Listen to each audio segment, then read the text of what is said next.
Turminha, tudo bem? Estamos aí hoje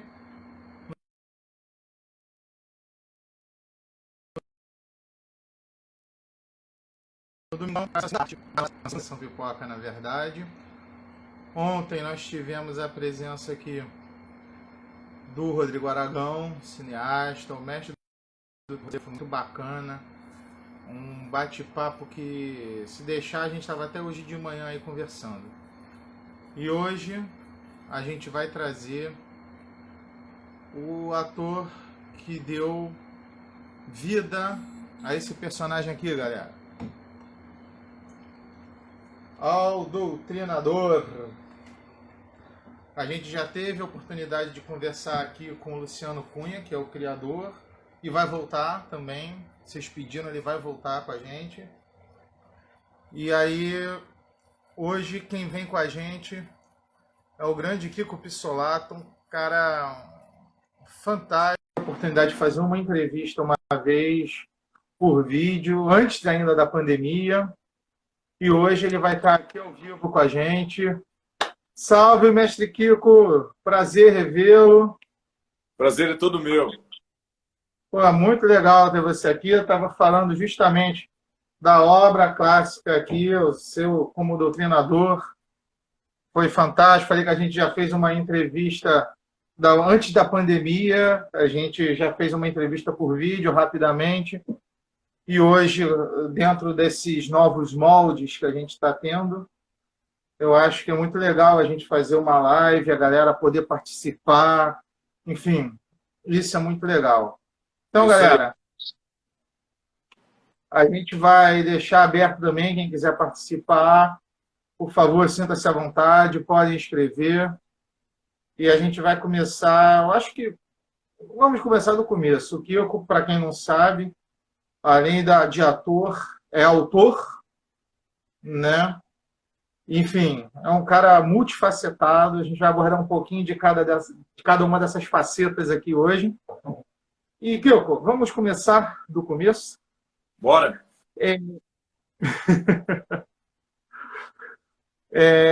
Quais foram as suas influências e o que te levou para o ofício de ator? Bom, essa é uma pergunta um tanto complexa, né? Porque eu acho que, influência eu estou adquirindo até hoje, né?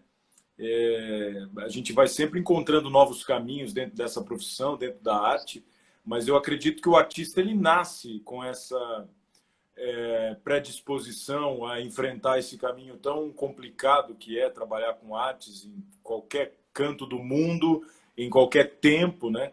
O artista sempre se viu na contramão das ideias da sociedade, né? E deve ser assim, porque a gente deve sempre questionar, e a arte nasce do questionamento, nasce da dúvida, nasce da dor, né? A arte é o que faz com que a gente consiga suportar a dor, né? Estamos agora no momento onde isso fica muito, muito claro, ninguém consegue viver sem um livro, sem uma música, sem um filme. Então a gente começa a entender a importância do artista. E eu sempre me identifiquei com arte, né? Eu sou de uma cidade muito pequena, da zona rural dessa cidade, uma cidade onde não tinha teatro, cinema, biblioteca, nada disso, né? Para ser justo, havia uma biblioteca muito pequena que eu frequentava, mas a influência acho que maior veio da minha mãe, que é uma artista, embora não profissional, né? Ela é professora, mas ela é artesã, canta, toca, sempre esteve envolvida com produção de desfile de teatro na minha cidade. Então, profissionalmente, eu não tinha nenhum artista na família e achava que era mais fácil chegar na Lua do que trabalhar na Globo, por exemplo, né? Um garoto da zona rural de Cosmópolis chegar na Globo é um absurdo, né? A gente não tem nem como imaginar que isso seria possível, né? Mas eu fazia aula de lambada, fazia aula de piano, fazia coral, cantava no coral, cantava em karaokê. Eu acho que o canto até veio antes da interpretação, a dança veio também, mas foi quando eu vim para São Paulo fazer educação física. Na realidade, eu sou bacharel em esporte, me formei aqui na USP em São Paulo, que eu comecei a frequentar teatros, e comecei a fazer teatro empresa, né, dando palestras sobre medicina preventiva, e aí eu vi que eu tinha jeito, né? Embora de criança também sempre era o ator dos filmes dos meus primos, né, que tinham aquela câmera gigantesca de colocar nos ombros nos anos 80. Então, a veia artística sempre esteve presente dentro de mim, mas na hora de escolher a profissão, por ser um cara do esporte também, né, eu descarregava toda essa minha energia no esporte, eu acabei optando por isso, mas depois a vida em São Paulo abriu as possibilidades para mim e comecei a fazer teatro. Eu vou adiantar uma pergunta que eu ia deixar mais para o final, mas é porque é impossível a gente falar contigo quando você cita o esporte, você cita isso. Você tem esse amor pelo esporte e eu acho que, no geral, é uma coisa muito importante para todo mundo, Sim. por N razões. E eu queria que você, melhor do que ninguém, por ser uma área onde você tem uma formação técnica superior e tudo mais, o que você acha que o esporte ele pode ensinar às pessoas? O que o Kiko aprendeu com o esporte que levou para a vida? Bom, eu acho que existem três pilares fundamentais na formação do ser humano e na formação da sociedade. Acho que toda a sociedade deveria ser baseada nisso, todo o sistema educacional deveria ser baseado nisso, né? Mas já a educação é o pilar fundamental, né, da nossa sociedade, da nossa civilização, deveria ser, né? O único desenvolvimento sustentável é baseado no conhecimento, na educação, mas a arte, né, e o esporte são dois pilares de sustentação também fundamentais. Eu acho que para a formação do caráter do ser humano, e o esporte me trouxe noção de companheirismo, de amizade, de disciplina, de dedicação, de força, de coragem, de resiliência, de resistência, sabe? Aquela coisa de não desistir nunca, que a gente conhece muito bem dos filmes de heróis que a gente ama e que a gente cresceu vendo cinema de ação, e todos aqueles brucutus que eu me inspirei e me apaixonei desde criança, né? Bruce Lee, Steven Seagal, Van Damme, Schwarzenegger, Stallone e todos os outros, né? Tantos, e continuo me apaixonando até hoje, né? Por John Wick e todos os novos atores que vêm aparecendo em novos trabalhos. Então, nisso eu aprendi a me desenvolver, né? A trabalhar o meu corpo, que é a ferramenta fundamental do meu trabalho, mas mais do que isso, é a nossa morada, né? Todos nós estamos morando temporariamente nesse corpo físico e deve ser cuidado com todo amor, todo carinho. Isso não tem nada a ver com aparência, né? Com estética, porque tem muita gente que é lindo por fora, mas cheio de anabolizante dentro, né? Cheio de coisas ruins dentro. Então eu sempre procurei trabalhar esses ideais presentes na filosofia grega, né? De corpo e mente, procurando desenvolver as minhas habilidades mentais, mas o corpo acompanhando sempre. E acho que eu consegui carregar e vou carregar isso para minha vida. Além de muitos ídolos, como Ayrton Senna, que né, fez aniversário da morte dele anteontem, e ídolos para mim, assim, como o seu Daniel. Quem é de Cosmópolis vai saber. Não posso falar do seu Daniel, que toda vez que eu falo dele eu choro, porque ele era como se fosse um segundo pai para mim, um treinador de futebol que eu tive muito importante. E eu passei por muitas modalidades. E o doutrinador, eu acho que veio também um pouco por essa dedicação toda que eu tive através do esporte, por causa das lutas, enfim. Mas é isso.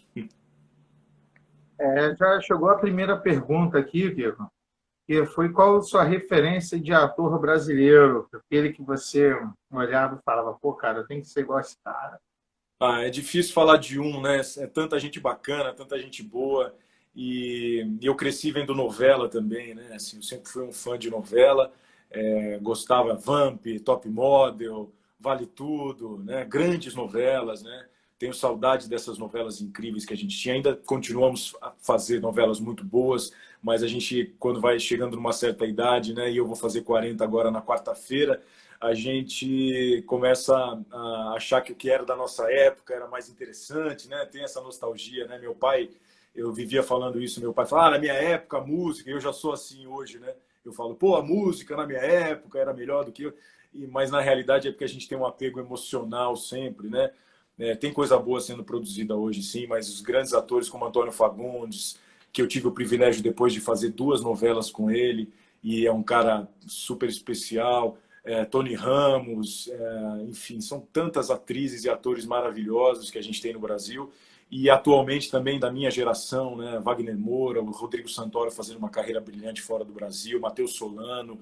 Eu poderia ficar o dia todo aqui falando de grandes atores e atrizes de dentro e fora do Brasil, né? Mas esses, né, das novelas antigas, Nuno Leal Maia, que eu tive a chance de fazer uma série com ele na Disney, pessoas muito bacanas, mas também Renato Aragão, Chico Anísio, porque quem não sabe, eu tenho essa veia humorística muito forte, né? Como dramaturgo, escrevo muita comédia, sou um péssimo imitador, mas sou um imitador, adoro brincar com a voz, com o corpo. Já fui indicado no teatro a um prêmio de melhor ator de comédia aqui em São Paulo por um espetáculo que eu fiz, que o Matheus Solano ganhou muito merecidamente, mas eu estava ali indicado junto com ele. Então é um lado meu que as pessoas pouco conhecem, porque é mais o brucutu que acaba aparecendo no audiovisual, né? Mas no teatro eu estou sempre fazendo essas coisas mais engraçadas aí. Grande Gabriel, meu colega de faculdade, bacharel em esporte também, deu um salve aí. Te amo, Bilé. Vamos lá, vamos seguir, que eu falo pra caramba, você tem que me cortar também, irmão. À vontade, a live é de vocês, é do convidado, fica à vontade. É muito legal a gente ter essa oportunidade, porque, diferentemente de outros meios, aqui a gente tem a oportunidade da galera também interagir, ouvir, enfim. E o ao vivo ele tem um diferencial, né? Tem uma coisa que a gente não consegue ter no gravado. Isso é muito legal. É porque, na verdade, eu fiz mais ou menos algumas perguntas, mas acontece que uma coisa puxa a outra, e aí. Vamos lá, você atuou já em praticamente tudo que é gênero na TV, né? Você já passou por vários. E eu, particularmente, gostaria de destacar um que me chamou muita atenção, porque essa novela, ela, além de ser do gênero considerado épico, vamos dizer assim, né? Ela transcendeu aquela mídia da novela, ela passou no cinema, teve um alcance enorme, cara, uma coisa que, vamos dizer, a bem dizer, é uma história que todo mundo sabe como vai acabar. Todo mundo sabe o início, o meio e o fim. Todo Sim, mundo sabia como vai acabar, mas você andava na rua, as pessoas comentavam sobre os 10 mandamentos, vamos dizer, né, lá, e foi fantástico. Na ocasião, inclusive, eu conheci um dos responsáveis até por fazer alguns efeitos lá do set, trabalhava no set com vocês, e eu acho que foi no meu entender, deve ter sido uma experiência diferenciada foi. trabalhar nessa novela. Como é que foi isso para você, Kilton? Na realidade, assim, é um momento muito interessante da minha vida, porque, bom, as coisas nunca acontecem de maneira isolada, né? Eu vinha de uma sequência muito bacana na Globo, de 3 novelas das 8, fiz lá um quadro do Luciano Huck, estava num momento super legal, e aí eu quebrei o pé de uma maneira super complicada, né? Tinha a possibilidade de eu ficar manco, enfim, né? O prognóstico dos médicos era terrível, e eu consegui superar todas essas dificuldades, e aí também o esporte me ajudou muito, a minha fé também. E aí eu fui chamado para fazer uma participação, cara. Eram 5 capítulos só que eu ia fazer na novela. Meu personagem não tinha nem nome. E eu tava cabeludão, porque eu sempre deixo cabelo e barba crescer, né? Só corto para algum personagem. Ou na quarentena, que eu fiquei cansado e tosei meu cabelo que estava no ombro. E aí eu cheguei lá na Record, todo cabeludo, achando que ia fazer um hebreu. O Avancini olhou para mim e falou, não, vai ter que raspar tudo, você vai fazer um egípcio. Eu falei, legal, vambora, né? E aí raspei tudo e tal, mas em resumo, eu seria só um capanga do general, que era o grande Eduardo Lago, na primeira fase da novela, né? para levar a mãe do Moisés, a Denise Del Vecchio, até o deserto e matar ela lá. Só isso, né? Na verdade, ele tenta matar, mas é impedido no último momento. Só que eu fui lá para o Chile, fui com a equipe toda para filmar lá no deserto. E, cara, para mim não existe papel pequeno, cena pequena. Isso não é demagogia, não. A grande Fernanda Montenegro e muitos atores sempre falam isso. Mas eu faço uma cena ou 100 cenas com a mesma disposição, a mesma vontade, a mesma dedicação. Quem já trabalhou comigo sabe.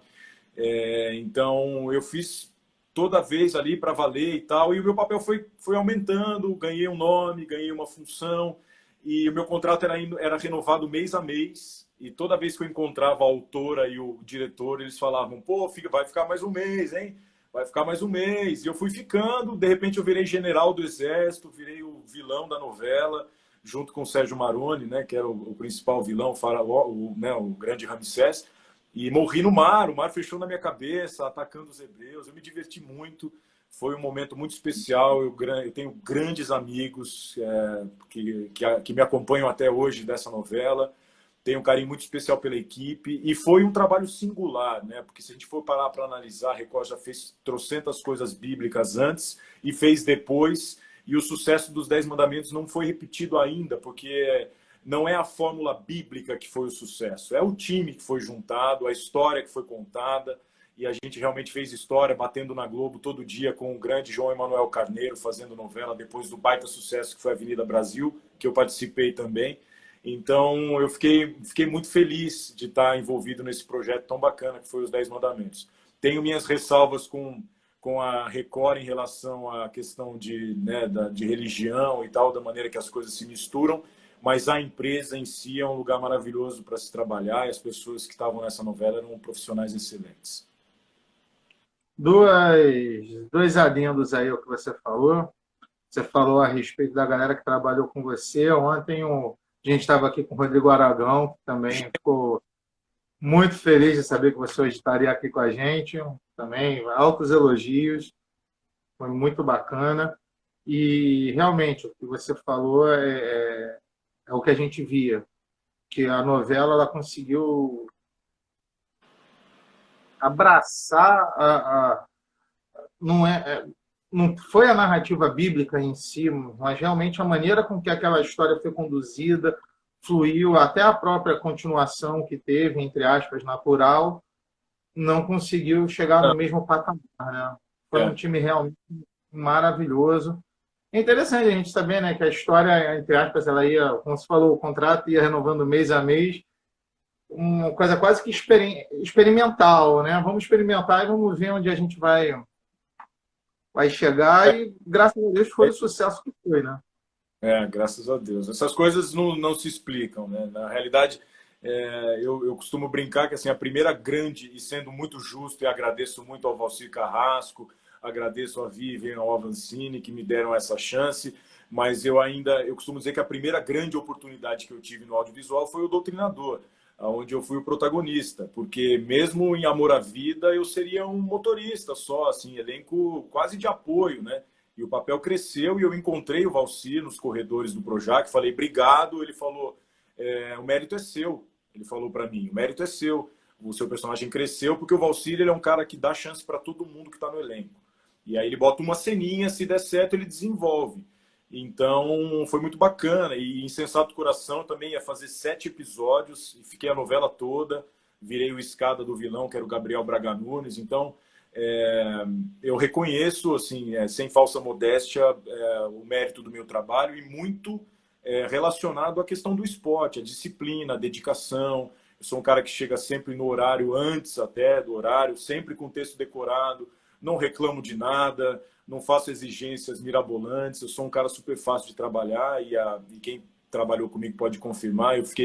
Eu tenho umas amigas da Paris que falaram que eu fui o ator mais fácil que já passou por lá de trabalhar, porque realmente eu amo o que eu faço e para mim, por exemplo, um projeto como o Doutrinador eu pagaria para fazer, a verdade é essa. Vamos falar então um pouco do Doutrinador. Como é que surgiu o convite, essa história de vir de um personagem de gibi. Eu sei que você também curte gibi e tal, mas é um papo mais para frente. E como é que surgiu o convite? Como é que foi o Luciano que chegou até você? Ou foi a produção do filme? Bom, na realidade, então, essas coisas que de destino também, acho que eu já até te contei essa história, mas nem todo mundo sabe, né? Eu tive um segundo acidente depois dos 10 mandamentos.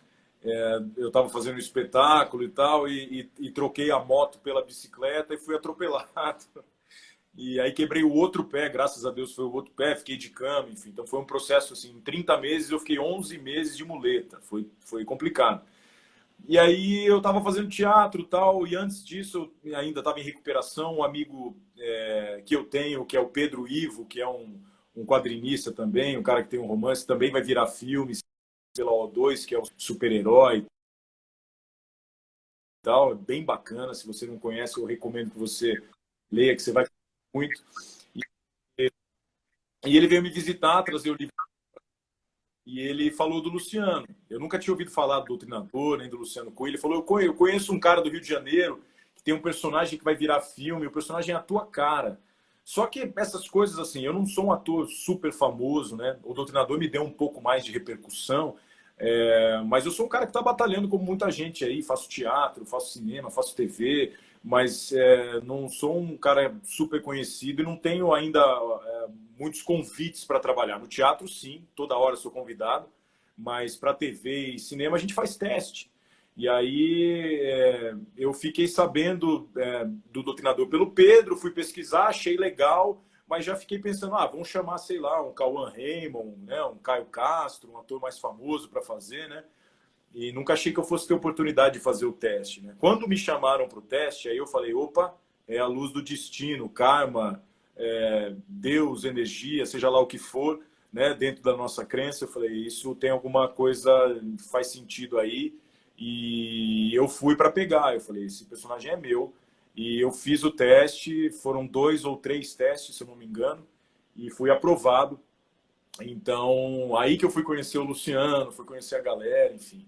Mas foi legal e acho que a experiência na luta, o meu porte físico, embora eu tivesse 8 quilos mais magro do que o meu normal por conta do acidente, né? Mas aí depois eu já caí na malhação ferrenha para construir o corpo que eu acreditava pro personagem. Foi curtição pura. O Doutrinador como você falou, eu acho que ele demanda, na verdade, até por todo o conteúdo do personagem, ele demanda um preparo, sobretudo físico, bem acima da média, vamos colocar dessa maneira, né? Desculpa cortar, mas o João Balda tá aí, ó. Grande galã da Globo, meu parceiraço, ó, falando que morou comigo, a gente morou junto durante a oficina da Globo. Te amo tanto. Opa, O João é um ator aí, grande João, bem-vindo. Então, o Doutrinador ele é um personagem que ele demanda um preparo, fisicamente ele demanda do ator. Você teve algum laboratório específico para buscar o Miguel? Olha, Ou- na verdade, eu briguei para fazer essas coisas, né? Porque eles contrataram um dublê, né? Eles não queriam que eu fizesse nada em questão de luta e tal, porque se machuca o ator principal do projeto, o projeto para. É um risco, né? Então, assim, em nenhum momento passou pela cabeça dos diretores, o Kiko luta legal, mas só se tiver uma luta sem máscara ali, a gente põe o dublê, porque, porra, botou a máscara, não precisava ser eu, né? Poderia ser qualquer pessoa ali. Então, não passou isso pela cabeça dos roteiristas, nem dos produtores, dos diretores, que eu fosse usar essas minhas habilidades. A construção física, em termos estéticos, sim, mas o próprio diretor, o Gustavo Bonafé, não vai me deixar mentir. Ele falava, não, tá bom do jeito que você tá. Ele não ligava, ele queria que eu fosse mais magrinho. Eu até brinco, falar, porque você é magro, você queria que o Doutrinador fosse magrinho. Eu falei, não, os heróis da Marvel, da DC, os caras são todos fortes, por que um herói brasileiro vai ter que ser fraquinho? E eu sempre gostei de malhar, para mim não é uma dificuldade, né? Então eu entrei de cabeça na malhação, ganhei os meus 8 quilos e um pouquinho a mais de volta, né? com muito treino, muita dedicação. Fiz uma preparação de luta específica por minha conta, treinei sistema russo, que é uma arte marcial militar, com um grande treinador aqui, amigo meu, Guilherme, e o Gui Stamato, que é um cara incrível, eu recomendo muito o trabalho dele. E a gente fez uma preparação porque eu achava que o doutrinador não poderia ter uma luta limpa, né? Ele luta Kung Fu, o chutezinho ali colocadinho e tal. Eu achava que era uma coisa mais bruta, descarregando a raiva, bem militar mesmo. E fiz essa preparação. E por minha conta também eu consegui um curso de tiro. E aí a Paris entrou depois e bancou a munição e tal, mas eu consegui o curso de graça, um curso de mais de 10 mil reais, né, para você virar atirador esportivo. E eu fiz todo o curso, eu fiquei no stand de tiro muito tempo, porque eu queria entender, né, passar a maior credibilidade possível para o personagem. Depois a gente fez uma preparação com um policial do Garra, um cara incrível, super bacana.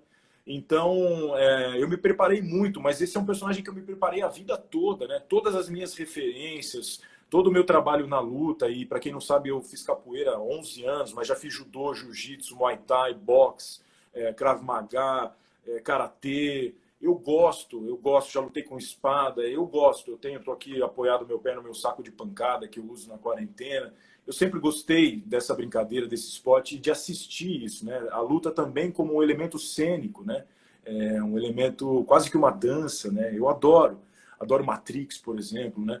Então, quando chegamos na hora de filmar as primeiras cenas de luta, eu tive que brigar literalmente para poder fazer.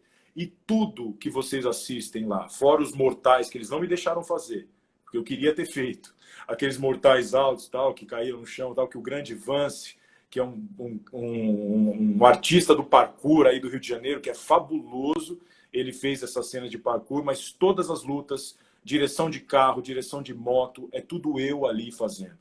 Então imagina você virar para um ator e falar, você vai fazer o Batman, mas só o Bruce Wayne. Eu falo, não, eu era uma criança feliz, suando pra caramba, cego, sem respirar dentro daquela máscara, mas me diverti à beça. É uma experiência que eu vou carregar o resto da minha vida e posso falar, sou eu que estava ali embaixo daquela máscara.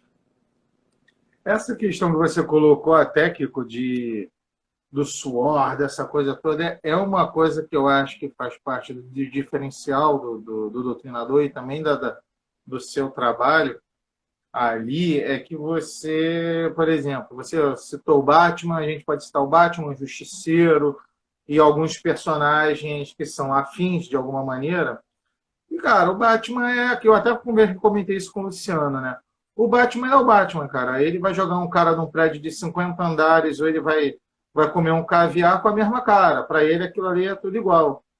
O Justiceiro vai estourar alguém ou vai pegar um pirulito da mesma maneira. Mas o Miguel é diferente, cara. O Miguel, você sente a tensão, você sente enfim, a emoção dele. Você, eu acho que sem mim, falsos elogios. Não, mas pô, não tem por que eu não aceitar isso também, até porque eu trabalhei muito nesse sentido também. E o Luciano sabe disso, né? Porque durante o processo de criação, e a gente pode falar que assim, um filme é muita gente envolvida, né? Então era uma sala de roteiristas, o Luciano deve ter falado disso, e foram 9 tratamentos, se eu não me engano. Eu tenho aqui guardado, né, os roteiros, eu guardo de todos os trabalhos, mas o roteiro do Doutrinador, esse aqui é o episódio 5, né? Tratamento 8. Então foram 8 ou 9, acho que foram 8, mas depois chegou mais um. 9 tratamentos de roteiro, cara. E as coisas iam mudando. E eu lembro que existia uma vontade dos diretores que o personagem fosse mais nessa linha que você colocou. Um cara frio, seco, sem emoção. Então era isso. Perdeu a filha, olhou, falou, morreu, vou lá matar todo mundo e pronto. E eu falava, não, eu não acredito nesse personagem. Porque esse personagem ele é um psicopata. Ninguém vai torcer por ele. Porque mesmo o Justiceiro, a gente torce por ele porque a gente compra a ideia da família dele morrendo. O Batman também. Se a gente for lembrar, todo o filme tem o pai e a mãe dele tomando um tiro na frente dele. Então a gente só acredita nesse Justiceiro se ele passou por uma injustiça. E no meu caso, eu falei, eu só vou comprar esse personagem só não vai ser um fascista filho da puta para mim, porque ele vai matar na dor, na loucura. Em nenhum momento o filme, ou o Miguel, ou os outros personagens tratam ele como o cara que está fazendo algo certo. Todo mundo julga ele algo como ele está fazendo algo errado. Nada é pior do que matar. Então o cara é corrupto, beleza, mas você é um assassino. Então a gente sabe disso e a gente tratou, e eu fiz questão de tratar o Miguel nesse lugar da loucura, uma loucura extremamente passional. Então ele não podia ser frio, muito pelo contrário, construir ele o mais quente possível. E aí eu deixei para a direção cortar, porque em vários momentos eu chegava a me emocionar muito mesmo. Assim, a cena da morte da minha filha, ela foi cortada na metade, porque dali eu tirava ela da maca, carregava ela chorando pelo hospital, quebrei coisa, caí no chão, e eles cortaram na medida do que eles achavam que o personagem tinha que passar. Porque para mim ele ainda era muito mais passional, né, do que foi para a tela. Mas mesmo assim eu fiquei feliz com o resultado, porque é isso, dá para ver. Ele é um cara perturbado, ele está ali maluco o tempo inteiro com muita fúria no olhar. Então foi uma construção muito consciente que eu fiz, com a aprovação de todo mundo, obviamente, e com o suporte incrível do Luiz Mário Vicente, que foi o meu preparador. Já que você falou, uma coisa que eu perguntei ao Luciano, ele falou que, na verdade, não depende dele. O Rodrigo Aragão também pediu uma versão assim. Eu falei com o Luciano, ele falou que, na verdade, não, como eu falei, não depende dele diretamente, depende dos estúdios. Mas o Kiko, gostaria de ver uma versão unrated, vamos dizer assim, do Doutrinador? Olha, acho que sim, acho que sim. Também não depende nada de mim, né? Mas acho que sim. Não custa nada. Vamos fazer uma campanha, né, gente? Quem está vendo aí, vamos lançar uma hashtag, alguma coisa, uma versão unrated do Doutrinador. A gente já sabe que existem trocentas cenas que foram cortadas, o próprio Kiko agora falou, o Rodrigo Aragão que fez alguns efeitos. Sempre tem, e porque dá pra gente... material, né? O Humberto Saponi perguntou se você sentiu alguma diferença entre fazer o filme e a série, ou o filme te calejou para a série. Não, na verdade nós fizemos juntos, né? Junto, é um material único, né? Nós fizemos 9 horas de material, sei lá, 7, 8, 9 horas, quanto foi de material, e que foi a série. O filme foi tirado desse material. Claro que tem cenas exclusivas daqui e ali, mas em nenhum momento eu fiquei pensando, essa cena que eu vou fazer é do filme, essa é da série. Eu filmei o pacote todo, né? Então, para mim, não fez diferença nesse. Foi junto. É que as pessoas, como teve uma diferença de 1 ano de lançamento, né? As pessoas acham que eu filmei a série depois do filme e tal, e não. Foi tudo filmado junto. Assim, a gente está falando do Doutrinador, você citou tanta coisa maneira que, enfim, como o papel chegou para você, a sua entrega naquilo, enfim, o quanto o Kiko entrou no Miguel, até mais do que talvez o Miguel no Kiko, teve mais do Kiko no Miguel, e teve alguma dificuldade, alguma coisa que você considerou uma dificuldade nesse papel específico? A dificuldade a gente sempre tem, né? Mas não, nada que eu pudesse relatar, a não ser as dificuldades técnicas e práticas de estar com uma roupa super apertada, quente pra caramba no verão, com uma máscara onde eu ficava cego e sem respirar, porque aquilo é LED, não é pós-produção, é vermelho mesmo aceso, né?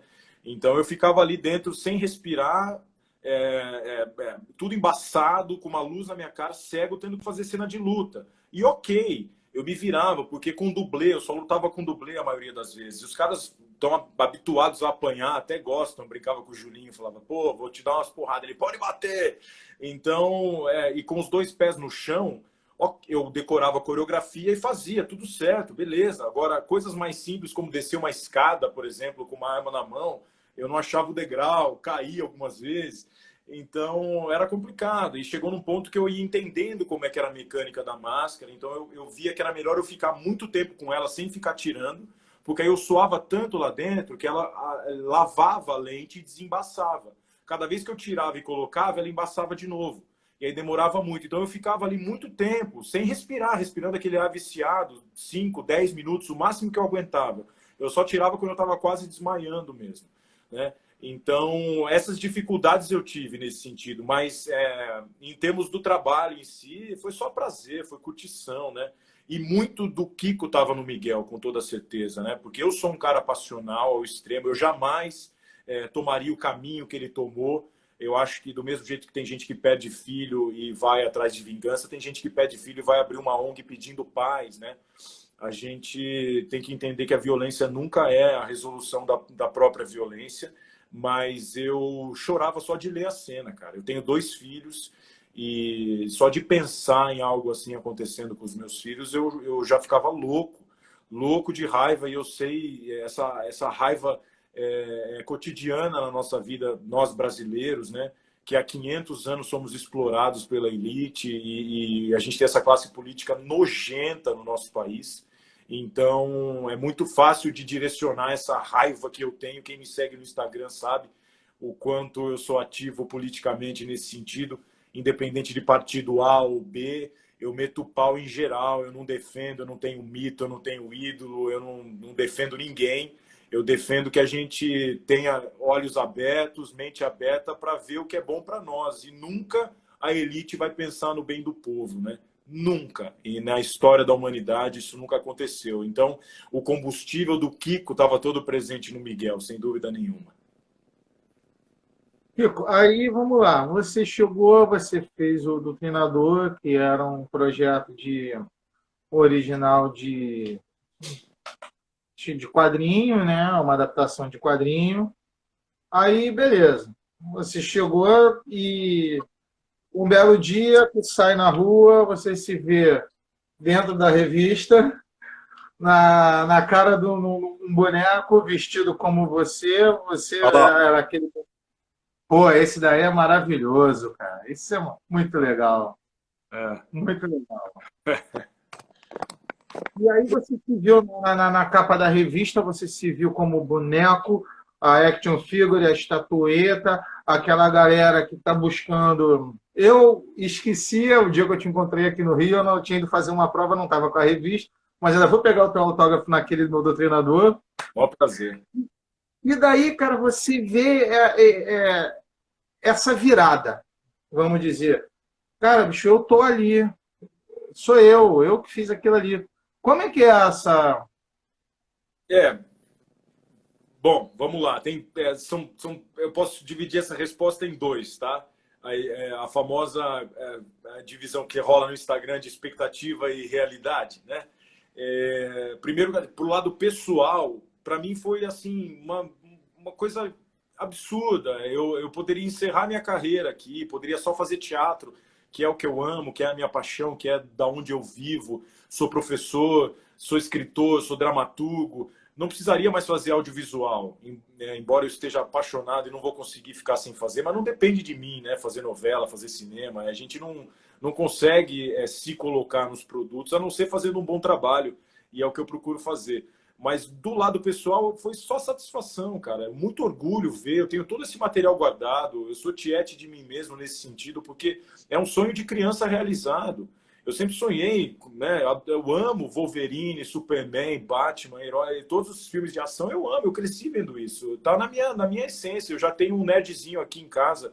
Eu e meu filho temos coleção de bonecos de heróis, de action figures. A gente tem pôster, a gente tem milhões de HQs aqui. Comecei a comprar mais ainda depois do filme, a ganhar muitos HQs nacionais. Tem gente muito bacana no Brasil produzindo coisas. O meu livro que está aqui, ó, ilustrado por um quadrinista brasileiro muito legal, Dino Vegas, que é um livro infantil que está à venda na Amazon. Tem o link lá na minha bio, aproveitando para fazer a propaganda. E ele é ilustrado, ele é super bacana. Eu tenho um projeto de um HQ com Pedro Ivo que a gente ainda vai lançar. Meu segundo livro sai esse ano. Então, pessoalmente, foi muito legal abrir esse campo para mim também, além disso tudo, além de me ver concretizado em revista, em boneco. Cara, minha filha pega meu boneco e fala, é o papai. Isso não tem preço. Meu boneco está lá do lado do boneco do Thanos, do Batman, do Capitão América. Porra, é super legal, eu fico super feliz. Fico frustrado dele não tirar a máscara e não ser eu, mas eu me identifico no meu corpo, na minha postura, sei que sou eu. Eles não fizeram com o meu rosto para não ter que me pagar direitos autorais, mas eu teria dado de graça os direitos se eles tivessem me pedido. Mas, como eu já falei para o Luciano, se ele quiser usar minha cara no HQ novo, eu não vou cobrar, pode usar, entendeu? O maior prazer, sabe? Eu discordo muito do Luciano em algumas questões políticas, mas eu tenho todo carinho, todo amor, respeito e gratidão por ele. A gente continua se falando, não vejo a hora de passar essa quarentena para tomar cerveja e discutir política com ele de maneira saudável. Mas a gente continua se amando e vai ser isso para sempre. Então, foi muito feliz. Agora, em termos profissionais, me trouxe algumas frustrações também, né? Porque, por conta do nosso movimento político, dessa dualidade, o filme não foi tão apostado pela Paris e pela Downtown como eu achava que deveria ser. Não houve uma divulgação em massa, eles ficaram com medo de lançar no meio da eleição, aí teve facada no Bolsonaro, eles recuaram do lançamento, depois lançaram sem muito barulho, a série também. Então, assim, por exemplo, eu fui 2 vezes na CCXP, eu fui por minha conta. A primeiro ano eu fui vestido de doutrinador junto com o Luciano, porque eu quis. Em nenhum momento eles me chamaram para me levar de maneira oficial, não fizeram um lançamento, não fizeram um painel, não fizeram nada. Então, a gente fica com essa frustração de não ter o mesmo tratamento, né? Dos filmes americanos, enfim, mesmo pela mídia especializada, né? Adoro Cinema, Jovem Nerd, Omelete, e todo mundo cagou pra gente, entendeu? Então, a gente fica um pouco frustrado nesse sentido, mas ao mesmo tempo a gente fica feliz porque a gente sabe que mesmo esses caras assistiram, curtiram, as críticas foram incríveis, excelentes. Eu fui indicado a prêmio na China, no festival do Jack Chan, diretores de Hollywood elogiaram o meu trabalho. Então, assim, eu fico muito feliz. Não sou reconhecido na rua, porque o cinema não tem não chega tanto, não tem essa visibilidade como tem uma novela, né? Mas para o público específico, o público geek, nerd, eu sou sempre tratado com muito carinho. E como eu também sou um geek, um nerd, eu fico feliz e realizado. É isso, eu acho que foi muito legal em termos pessoais, profissionais também. Obviamente me abriu, continua e vai me abrir portas para sempre, mas eu acho que o filme não teve o carinho que ele merecia. Cara, só uma observação a respeito de uma coisa que você colocou aqui, porque eu acho que é uma coisa que, infelizmente, o brasileiro, no geral, age, ele não dá valor ao que ele produz. Você citou uma coisa muito interessante, que, por exemplo, o filme passou com sucesso fora do país, já ganhou a versão em inglês do The Awakener, né, para quem não sabe, Na China, passou todo na, mundo. isso, no Festival do Jack Chan, né, como tu colocou, enfim, teve um alcance enorme. E no Brasil, a própria galera, como tu falou, a mídia especializada e tal, entre aspas, não é que deixou para lá, mas não deu talvez a devida atenção. E o que eu queria falar é o seguinte: o foco daqui da gente, no meu, principalmente quando surgiu o projeto do Curumim, é isso. É a galera daqui. Você pode ter influência, você podia estar fazendo o Homem de Ferro, por exemplo, não interessa. Mas você é um ator brasileiro que se formou aqui e que, enfim, tá levando o artista e a arte brasileira ou inspirada ou realizando em algum lugar. Então, galera, o que eu sempre falo aqui, vamos olhar para dentro. A gente tem muita coisa boa aqui dentro, nos quadrinhos, na música, na dramaturgia, em todos os aspectos. Pelo amor de Deus, vamos. É legal, eu estou com a camisa do Capitão América, ok. Mas eu não deixo de ver o que a gente tem aqui. É isso. A gente costuma ouvir muita besteira. Cinema nacional é ruim, só tem favela, puta, não sei o quê. É uma grande besteira. A gente ainda tem uma quantidade muito pequena, mas o cinema nacional vinha no seu melhor momento, antes desse governo assumir e sucatear tudo, mas a gente vai dar a volta por cima, não tenho a menor dúvida. E é só você ouvir o cara que ganhou o Oscar, né, o diretor do Parasita, citando Glauber Rocha, Fernando Meirelles, enfim. Então, a gente, né, tem que valorizar o nosso produto, porque lá fora é muito valorizado, né? Ó, mandaram uma pergunta aqui se você gostaria de participar do filme brasileiro do Jaspion, cara. Porra, eu nem sabia que ia ter um filme brasileiro do Jasper, mas com todo prazer. É só me chamar para fazer um teste, eu faço amarradão. Adorava Cara, Candyman.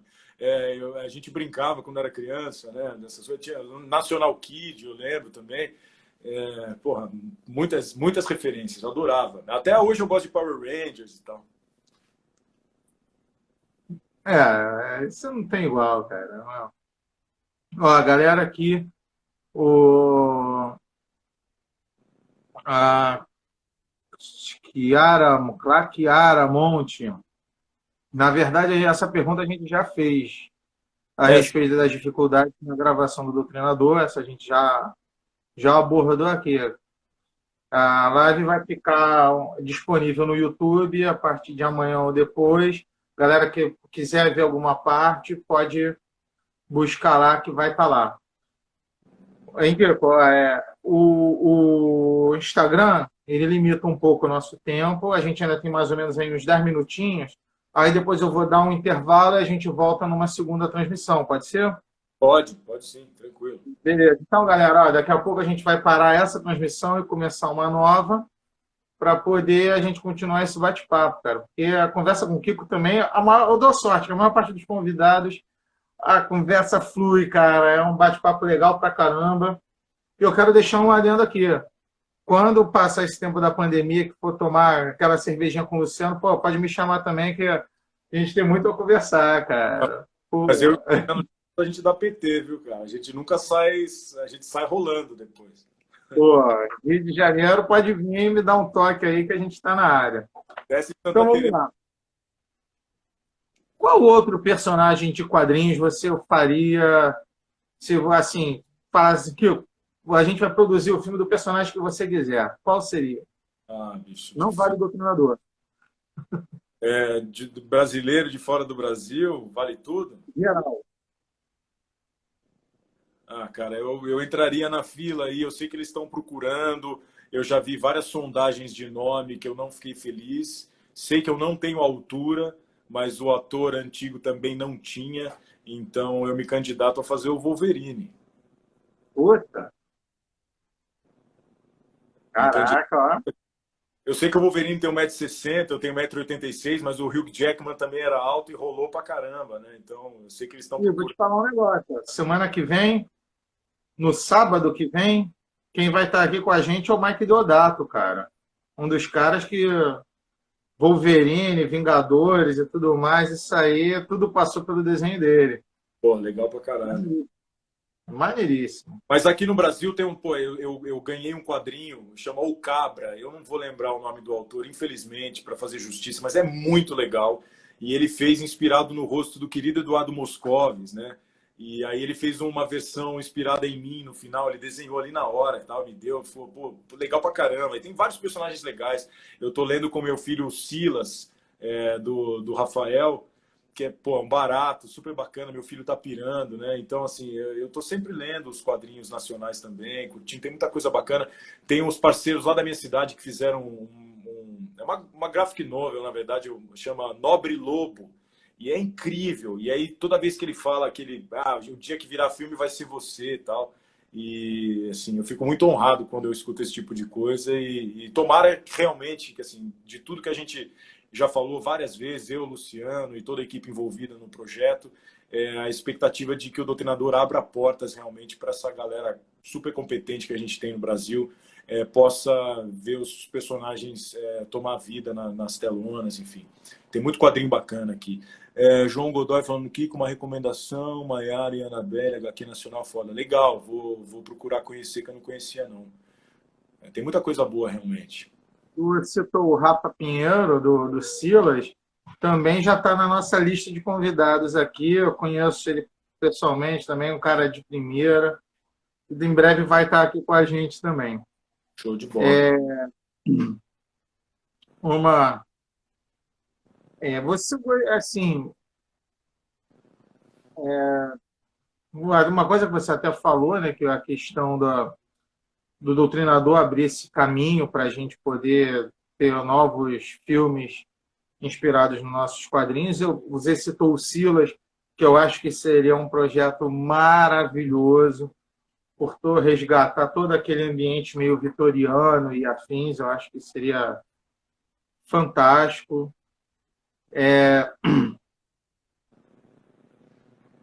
Vamos dizer uma coisa que, por exemplo, nas novelas, você atuou em novela, você atuou em cinema, você escreve, você também é autor de teatro e você dirige. A última pergunta desse nosso primeiro bloco. O que que você acha que é mais complicado, escrever, o atuar ou dirigir e em qual mídia?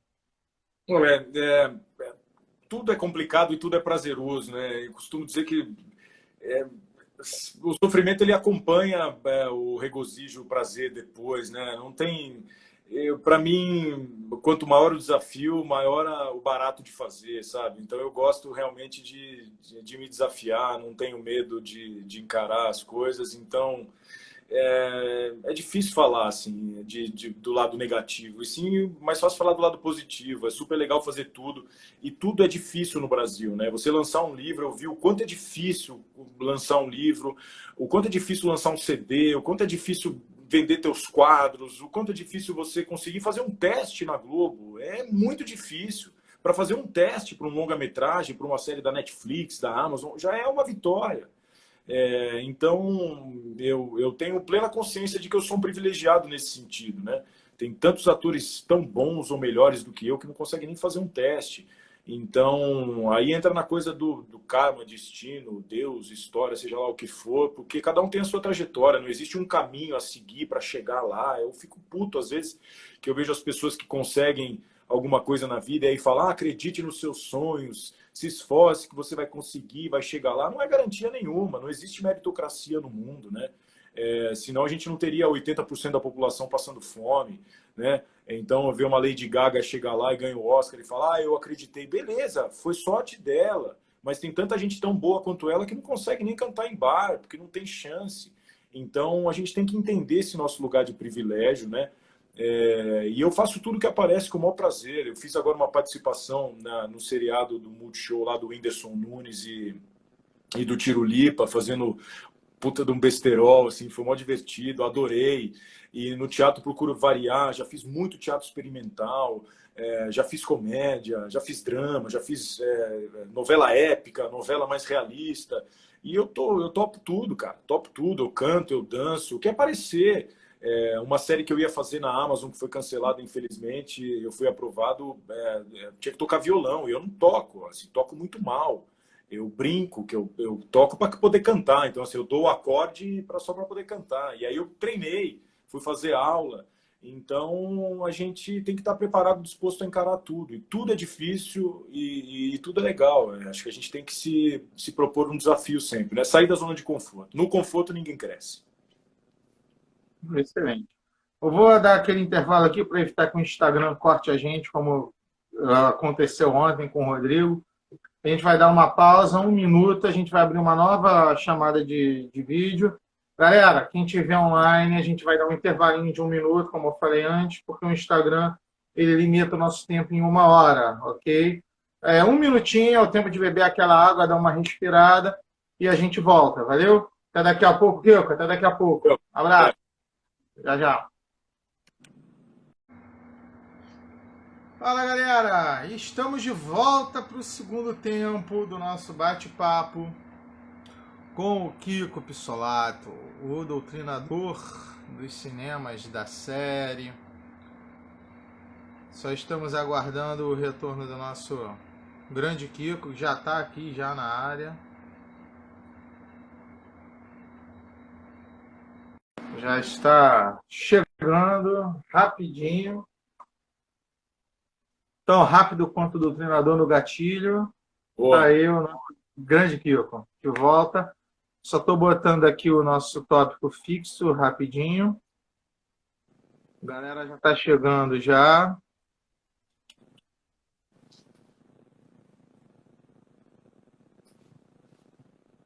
Então, já podemos ir começando, tocando o barco.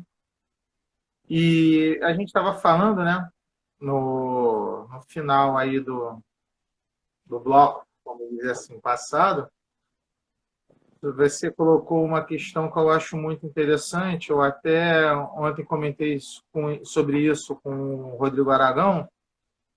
É a questão do espaço, né? Você, como um ator de um filme nacional, e de mais de um, na verdade, você também já tem outros, é a questão, por exemplo, a gente tem um decreto de 2014, se não me falha a memória, que designa que a gente deveria ter nas escolas pelo menos 2 horas por semana de exibição do nosso cinema nacional. Isso é uma coisa que, na verdade, só existiu no papel. Na prática, você pode procurar alunos da escola municipal, estadual ou federal, que isso de fato nunca aconteceu. Mas por quê, né, cara? Por que que isso não acontece? É, Se a gente é, precisa tanto incentivar o nosso mercado interno. então a gente vive num tempo em que as pessoas adoram se auto-intitular patriotas, né? Mas a gente vê hoje, por exemplo, o nosso digníssimo presidente numa manifestação é, onde é pedida, inclusive, a intervenção militar, e ele é ao lado de uma bandeira dos Estados Unidos. Então, de patriota, esses caras não têm nada, né? Quando vai se falar do cinema, da nossa arte, eles são os primeiros a esculachar todo mundo, né?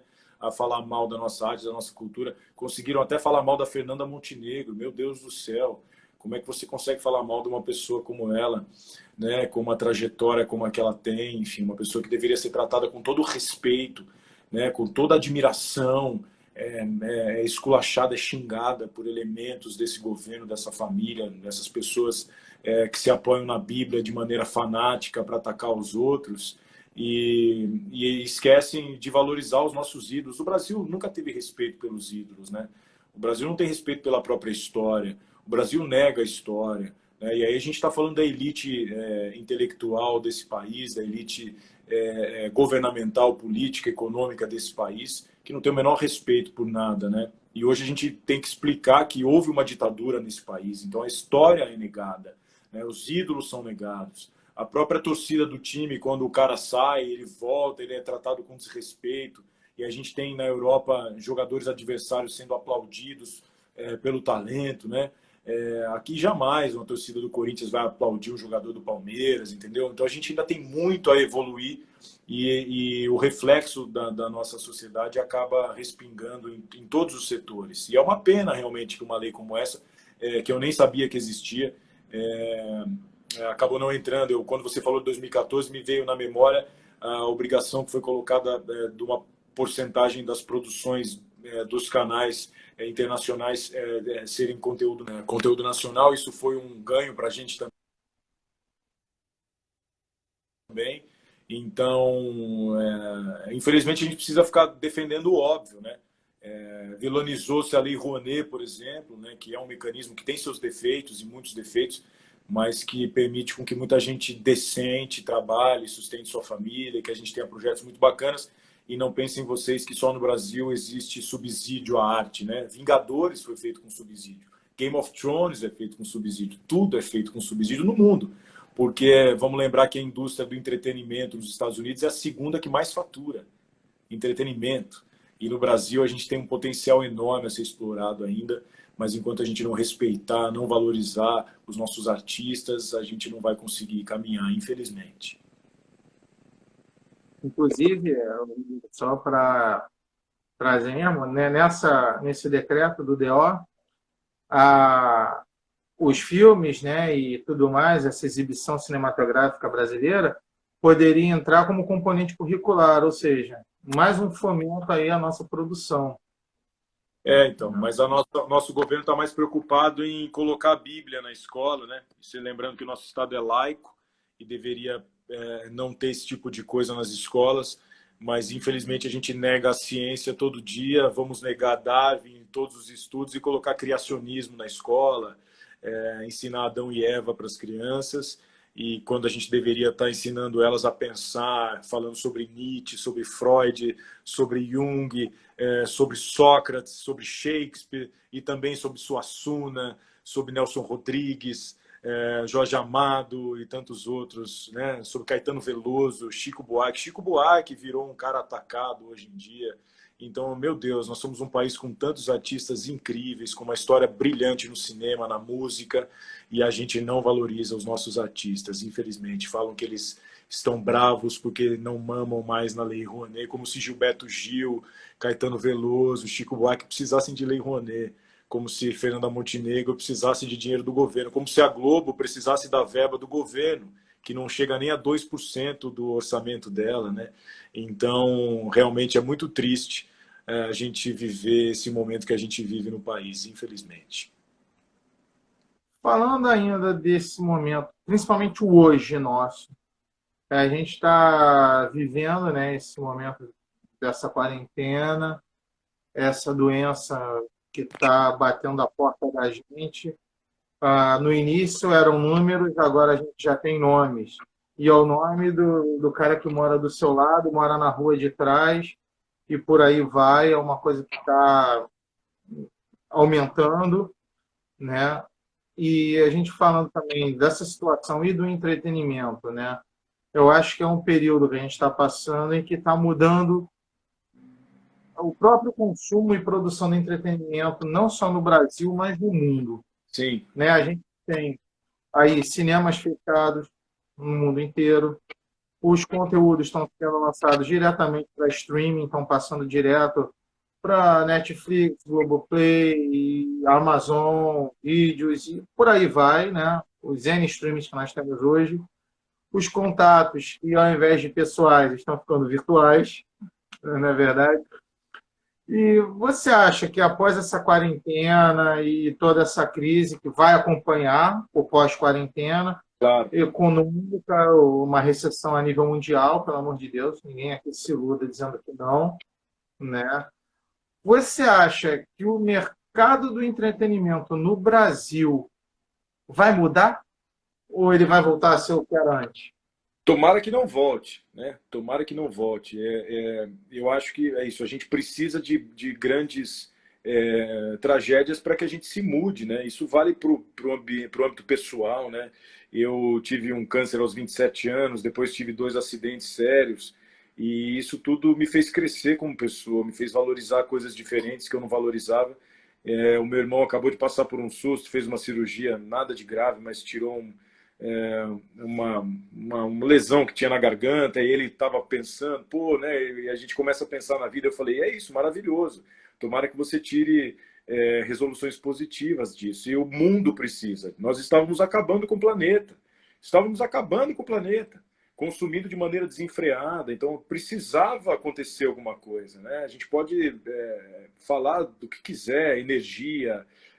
O universo é muito maior do que a gente consegue compreender, né? E aí não é um livro, uma religião, uma pessoa, um guru que vai explicar, né? O universo é muito maior do que qualquer ser humano consegue enxergar e explicar. Mas que de fato tem uma causa, isso, né, tem, e uma consequência óbvia é a gente mudar o que a gente está fazendo, senão, né, muitas espécies já foram eliminadas desse planeta, né? A espécie humana é só mais uma, e não vai fazer a menor falta para a natureza, é só olhar como é que o mundo está lidando, né, com a nossa ausência, né? A natureza respirando, voltando de maneira exuberante a aparecer. Então a gente precisa entender que de fato tem que quebrar. Quem é que vai perder mais? É o trabalhador que vive com R$ 1.000 por mês ou é o grande empresário? Quem é que vai perder? É o grande empresário. Dane-se se vai quebrar a empresa aérea, se vai quebrar as grandes corporações. Dane-se, a gente precisa mudar o mundo. Não dá mais para a gente viver com 2% das pessoas do mundo com 80% da renda, enquanto a gente vive escravo do dinheiro dos outros. Não dá. Então a gente precisa mudar, e o entretenimento vai mudar como tudo vai mudar, né? Eu não vou entrar nesses assuntos todos, senão a gente vai ficar aqui 50 horas, e se eu demorar mais de 20 minutos aqui com você, minha mulher vai me matar, que ela está me esperando ali. Mas falando só do entretenimento, a gente já está mudando. Na quinta-feira da próxima semana, eu vou fazer uma leitura com o grande Herbert Richards de um texto do Byron, super atual, um texto escrito há muitos e muitos anos, que já tinha física quântica, física aplicada, espiritualidade, tudo envolvido, né? Essas coisas inexplicáveis, né? Ele já falava de átomo, já falava de viagem espacial, de teoria da relatividade. Então, um texto super atual que fala de religião, que é o Caim, o Mistério. A gente vai ler numa plataforma digital, uma plataforma que é a Rede de Leituras, que foi o grande Marcelo Airoldi que idealizou. Eu fui um dos primeiros a entrar. A gente está crescendo com muita gente talentosíssima envolvida nesse projeto. E toda quinta-feira uma leitura ao vivo. E é um jeito que a gente vai ter de tocar por um tempo, né? Quando é que as pessoas vão ter coragem de entrar numa sala de cinema fechada, numa sala de teatro fechada, né? Isso vai demorar muito para acontecer. Acho que só quando tiver uma vacina é que as pessoas vão tomar coragem de voltar à vida normal, 100%, né? E tomara que a gente não volte a uma vida normal. Tomara que a gente valorize cada vez mais o que realmente importa, né? Quem está sentindo falta agora de ter um carro caro, de ter roupas caras, de ter coisas de marca, isso tudo é bobagem. A gente vive se matando e perdendo a nossa saúde para tentar construir um castelo que basta um sopro, para a gente ver que só a saúde importa e só a gente precisa do mínimo. Agora, você vive sem carro, você vive sem roupas caras, você vive sem luxo, mas sem arte, ninguém vive. Ninguém passa por essa quarentena, de novo já falei isso, mas ninguém passa por essa quarentena sem um livro, sem uma música, sem assistir ao que a gente está fazendo agora. Então, a gente precisa realmente dessa comunicação, precisa do audiovisual, precisa da arte. E o artista, ele vive de se reinventar. Já falaram que o teatro ia acabar? Não acabou. Falaram que o cinema ia acabar? Não acabou. Falaram que a música nunca vai... A gente vai se reinventar. Eu não tenho a menor dúvida disso. Cara, você falou mais cedo um pouco, aqui eu já ia falar sobre essa questão da rede de leituras, mas tu já emendou, tá ótimo. Eu acho que é um projeto muito bacana, muito interessante, trazendo textos clássicos para a galera que está em Texto inédito casa. também, tá? No próximo mês eu vou ler um texto meu, inédito também. Vou ler, não, eu não vou me envolver como ator nessa, eu vou estar só dirigindo, é um texto meu. Mas novos autores também, tem muita gente muito bacana, muito potente no cenário do teatro, né? E eu queria que você falasse um pouco, porque quem conhece vamos dizer, muita gente conheceu o Kiko na novela e no Doutrinador. Como você falou, vende aí aquela imagem do cara brutamonte, o cara grandão, fortão, com cara de mal, o badass total. E, no entanto, esse cara teve uma sensibilidade e um feeling do caramba para fazer aquele livrinho que está ali, para mim está na diagonal direita, mas provavelmente na dele está na esquerda. E eu queria que você falasse sobre o livro, Kiko, essa obra aí que eu acho que é muito válida para a galerinha, para os nossos pequenos leitores. Bom, para quem não sabe, assim, eu como dramaturgo eu escrevo de tudo, tenho musical, tenho peça infantil, tenho peça adulto, comédia, drama, mas na literatura eu não sou um escritor dos mais talentosos, mas eu escrevo com o meu amor, com a minha paixão e escrevo para os pequenos, porque eu acho que a gente tem que incentivar uma nova geração mais bacana, porque a nossa está difícil de mudar. A nossa acho que já está um pouco perdida. Então, eu fui criado como carnívoro, né? Passei a vida toda comendo muita carne. Meus pais faziam churrasco todo final de semana, ainda fazem. E no determinado momento do meu desenvolvimento, das minhas buscas, eu comecei a questionar essa função dos animais, né? Estarem aí para servir para a gente pura e simplesmente como alimento.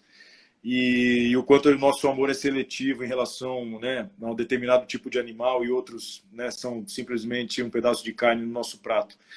E eu optei em parar de comer carne, eu fiquei 4 anos sem comer, né, comia peixe só, e eu tenho as minhas questões em relação ao peixe, mas né, um outro processo a gente pode até conversar. E então eu resolvi escrever essa história, porque é uma história que eu já contava para o meu filho, de maneira intuitiva.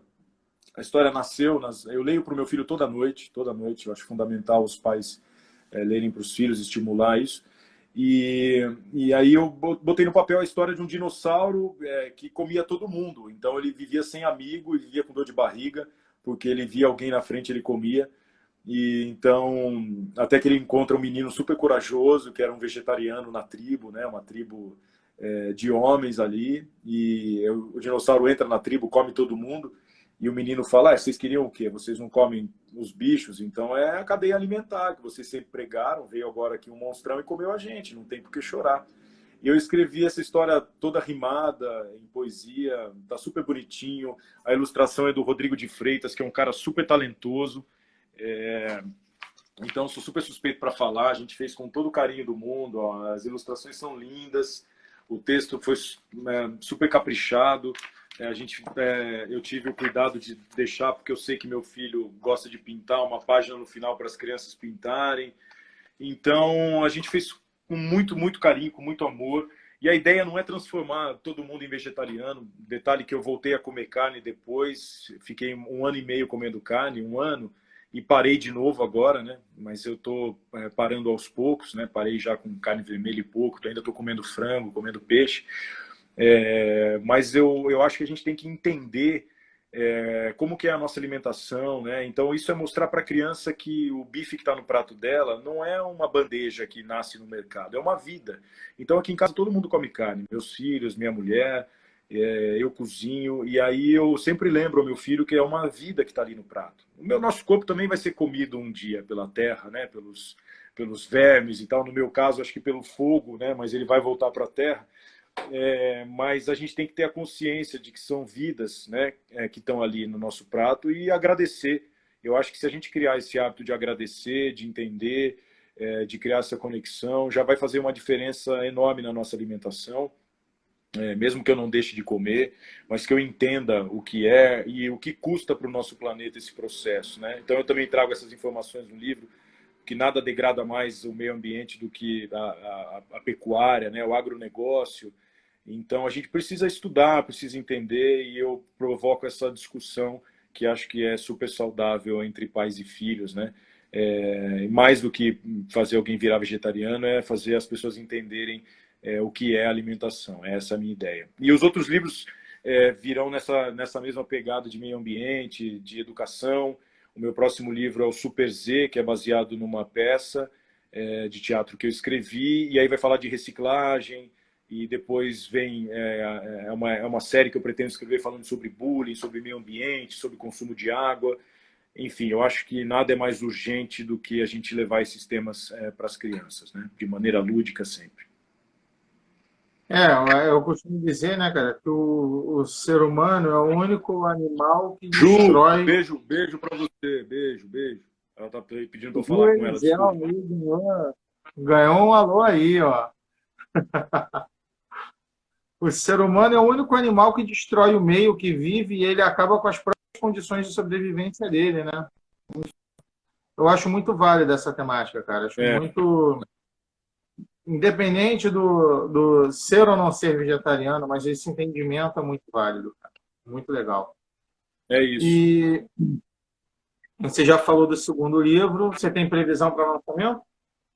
Agora com essa coisa da quarentena tudo parou um pouco, né? Eu tô com uma agente literária muito bacana agora que está me auxiliando e a gente vai, né? Vamos esperar agora passar essa questão da pandemia e ver como é que a gente procede, né?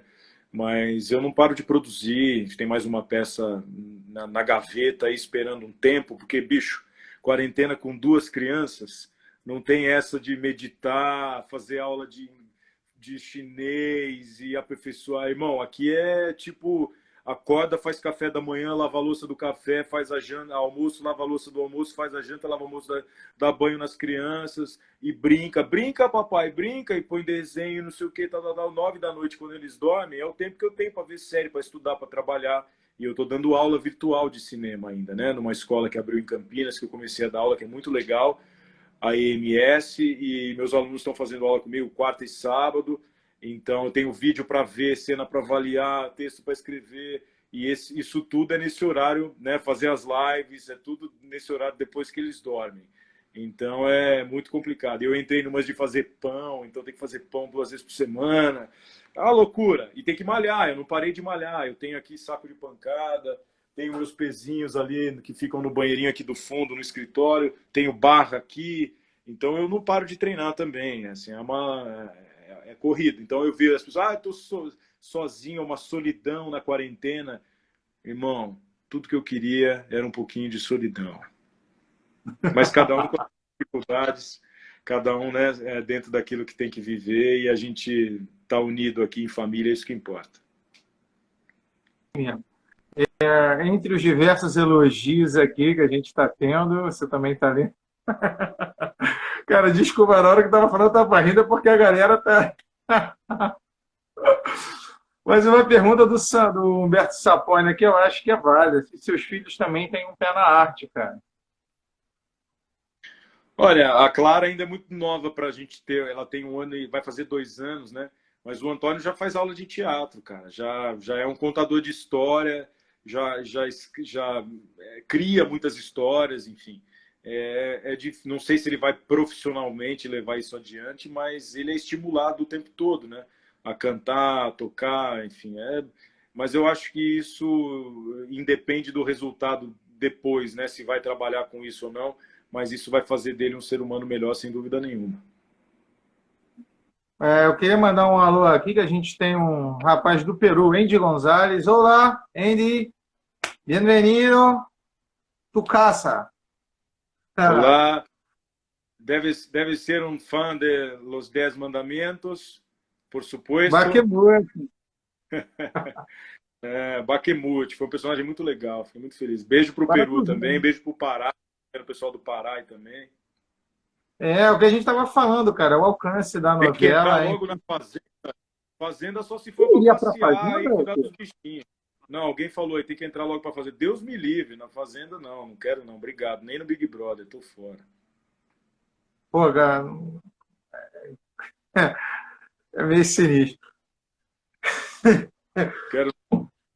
Uma coisa que eu queria te falar a respeito aqui é a questão, talvez o nosso último tópico, que a gente falou do pouco da televisão, falamos dos livros e o teatro, cara. Você falou que tu escreve pra caramba, já teve gente perguntando mais cedo se você já tinha feito musical. Já fiz.